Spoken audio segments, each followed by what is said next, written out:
Assalamualaikum warahmatullahi wabarakatuh.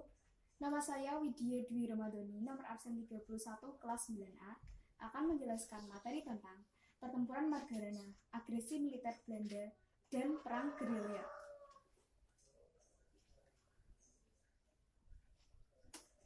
Peta konsep dari materi ini adalah 1. Latar belakang, 2. Pertempuran Margarana, 3. Agresi militer Belanda, dan 4. Perang gerilya. Pertama-tama saya akan menjelaskan tentang latar belakang tentang materi yang akan saya sampaikan. Latar belakang.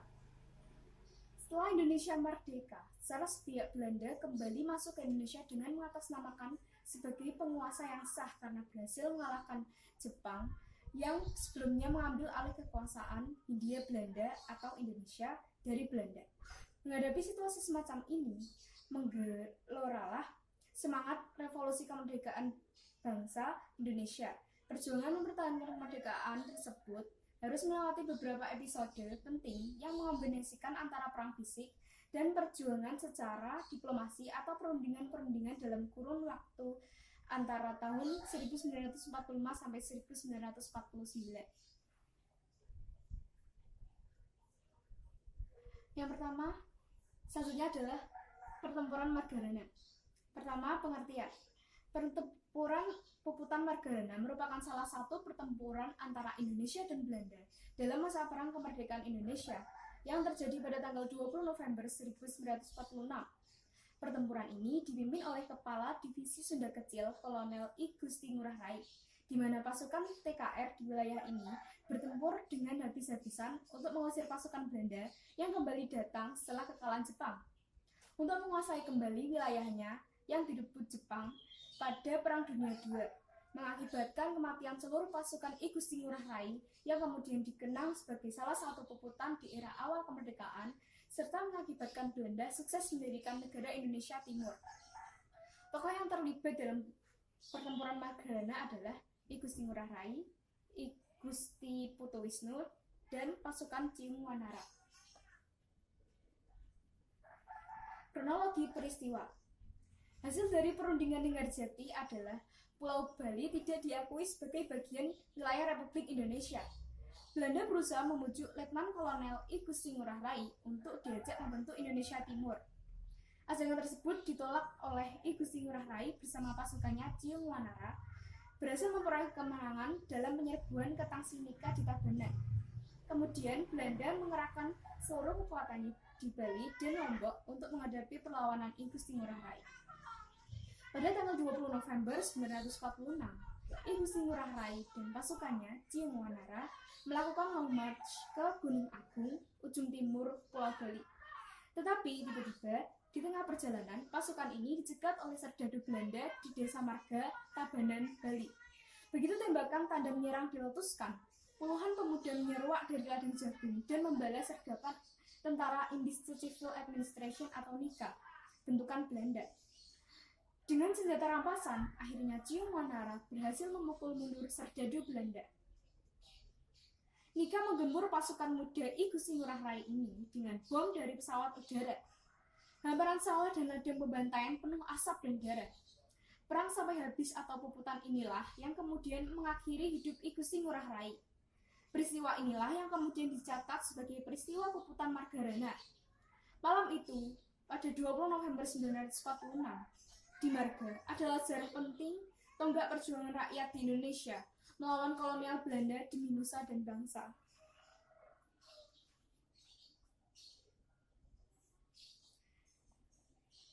Di sini menampilkan lampiran foto tentang puputan Margarana yang terjadi di Tabanan, Bali. Materi selanjutnya adalah agresi militer Belanda.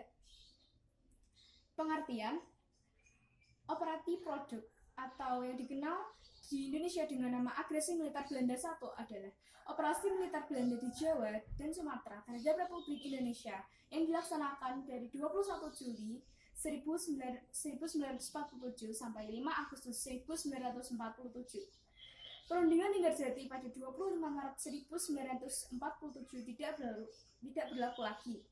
Operasi militer ini merupakan bagian dari aksi polisionil yang diberlakukan Belanda dalam rangka mempertahankan penafsiran Belanda atas perundingan Linggarjati. Dari sudut pandang Republik Indonesia, operasi ini dianggap merupakan pelanggaran dari hasil perundingan Linggarjati. Tokoh yang terlibat dalam agresi militer Belanda adalah 1. Sudirman, kedua Simon Hendrik Spoor, yang ketiga Alvin Spoor, dan keempat Hubertus van Mook.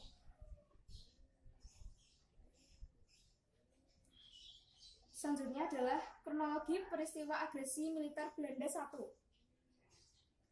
Serangan di beberapa daerah seperti Jawa Timur bahkan telah dilancarkan tentara Belanda sejak tanggal 21 Juli malam. Belanda berhasil menerobos ke daerah-daerah yang dikuasai oleh Republik Indonesia di Sumatera, Jawa Barat, Jawa Tengah, dan Jawa Timur. Fokus serangan tentara Belanda di 3 tempat, yaitu Sumatera Timur, Jawa Tengah, dan Jawa Timur. Di Sumatera Timur, sasaran mereka adalah daerah perkebunan tembakau. Di Jawa Tengah, mereka menguasai seluruh pantai utara, dan di Jawa Timur, sasaran utamanya adalah wilayah yang terdapat perkebunan tebu dan pabrik-pabrik gula. Belanda mengerahkan kedua pasukan khusus, yaitu Korps Special Truppen atau KST, di bawah Westerling yang kini berpangkat kapten, dan pasukan para 1 atau para kompagni di bawah Kapten C. Sisolar, pasukan KST atau pengembangan dari DST. Agresi tentara Belanda berhasil merebut daerah-daerah di wilayah Republik Indonesia yang sangat penting dan kaya seperti kota pelabuhan, perkebunan, dan pertambangan. Pada 29 Juli 1947, pesawat Dakota Republik dengan simbol palang merah digodam pesawat yang membawa obat-obatan dari Singapura. Sumbangan palang merah Malaya ditembak jatuh oleh Belanda dan mengakibatkan tewasnya Komodor Muda Udara Mas Agustinus Adi Sucipto, Komodor Muda Udara Dr. Abdurrahman Saleh, dan Perwira Muda Udara I Adi Sumarno Wiryokusumo. Selanjutnya adalah kronologi agresi militer Belanda kedua. Agresi militer Belanda II atau Operasi Gagak atau bahasa Belandanya Operasi Kraai terjadi pada 19 Desember 1948 yang diawali dengan serangan terhadap Yogyakarta, ibu kota Indonesia saat itu, serta penangkapan Soekarno, Muhammad Hatta, Syahrir, dan beberapa tokoh lainnya. Jatuhnya ibu kota negara ini menyebabkan dibentuknya pemerintah darurat Republik Indonesia di Sumatera yang dipimpin oleh Syarifuddin Prawira Negara. Pada hari pertama agresi militer Belanda II, mereka menerjunkan pasukannya di Pangkalan Udara Maguwo dan dari sana menuju ke ibu kota RI di Yogyakarta. Kabinet mengadakan sidang gila. Dalam sidang itu diambil keputusan bahwa pimpinan negara tetap tinggal dalam kota agar dekat dengan Komisi 3 Negara atau KTN, sehingga kontak-kontak diplomatik dapat diadakan.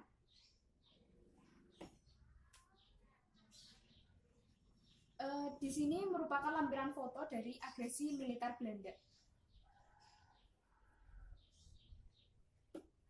Selanjutnya adalah perang gerilya. Pengertian: perang gerilya adalah perang yang dilakukan secara sembunyi-sembunyi, penuh kecepatan, sabotase, dan biasanya dalam grup yang kecil tapi sangat fokus dan efektif. Bagi tentara, perang gerilya sangatlah efektif. Mereka dapat mengelabui, menipu, atau bahkan melakukan serangan kilat. Taktik ini juga sangat membantu dan manjur saat menyerang musuh dengan jumlah yang besar, yang kehilangan arah dan tidak menguasai medan. Kadang taktik ini juga mengarah pada taktik mengapung secara tidak terlihat atau invisible. Sampai sekarang, taktik ini masih dipakai teroris untuk sembunyi. Jika mereka menguasai medan, mereka dapat melakukan penahanan sandera, berlatih, pembunuhan, hingga menjadi mata-mata. Dan musuh dapat melakukan nomaden, yaitu berpindah-pindah dan menyerang secara bersembunyi tanpa ketahuan oleh lawan. Tokoh yang terlibat dalam perang gerilya adalah Jenderal Sudirman. Selanjutnya adalah kronologi peristiwa dari perang gerilya. Sudirman meninggalkan Yogyakarta untuk memimpin gerilya dari luar kota. Perjalanan bergerilya selama 8 bulan ditempuh kurang lebih 1000 km di daerah Jawa Tengah dan Jawa Timur. Tidak jarang Sudirman harus ditandu atau digendong karena dalam keadaan sakit keras. Setelah berpindah-pindah dari beberapa desa, rombongan Sudirman kembali ke Yogyakarta pada tanggal 10 Juli 1949. Kolonel A.H. Nasution selaku Panglima Tentara dan Teritorium Jawa menyusun rencana pertahanan rakyat totaliter yang kemudian dikenal sebagai Perintah Siasat Nomor 1. Salah satu pokok isinya adalah tugas pasukan-pasukan yang berasal dari daerah-daerah federal adalah berwingget atau menyusup ke belakang garis musuh dan membentuk kantong-kantong gerilya sehingga seluruh Pulau Jawa akan menjadi medan gerilya yang luas. Salah satu pasukan yang harus melakukan wingget adalah pasukan Siliwangi. Pada tanggal 19 Desember 1948, bergeraklah pasukan Siliwangi dari Jawa Tengah menuju daerah-daerah kantong yang telah ditetapkan di Jawa Barat. Perjalanan ini dikenal dengan nama Long March Siliwangi. Perjalanan yang jauh, menyeberangi sungai, mendaki gunung, menuruni lembah, melawan rasa lapar dan letih, dibayangi bahaya serangan musuh. Gerilya yang dilakukan pasukan Indonesia berupa strategi perang untuk mencegah konsentrasi pasukan Belanda. Adanya taktik ini membuat TNI dan rakyat yang bersatu dan kemudian berhasil menguasai keadaan dan medan pertempuran.